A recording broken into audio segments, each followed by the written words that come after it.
গত 2 দিন আগে ব্রাহ্মণবাড়িয়ায় ঘটে গেল এক বিরল ঘটনা।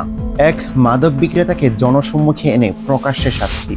গত বৃহস্পতিবার বেলা 11:30টার দিকে নবীনগর উপজেলার কাইতলা ইউনিয়নের নারুই বাজারে এলাকার গণ্যমান্য ব্যক্তিরা গ্রাম্য সালিশ ডাকেন এবং সেখানেই মাদক বিক্রেতাকে প্রকাশ্যে পেটানো হয়। এই গ্রামে তুমি বসবাস করতে পারবো না, এই গ্রামের অনেক ছেলে মেয়ে তুমি নষ্ট করে বানাইছো। অনেকে বলছেন এইভাবে আইন নিজের হাতে তুলে নেওয়ার অধিকার কারণেই। হ্যাঁ, এক দৃষ্টিকোণ থেকে এই কথাটা একদমই ঠিক, কিন্তু একটু যদি গভীরভাবে চিন্তা করেন, এই মাদকের কারণে প্রত্যেক দিন কতগুলো পরিবার ধ্বংস হচ্ছে, কতগুলো মা বাবার বুক খালি হচ্ছে।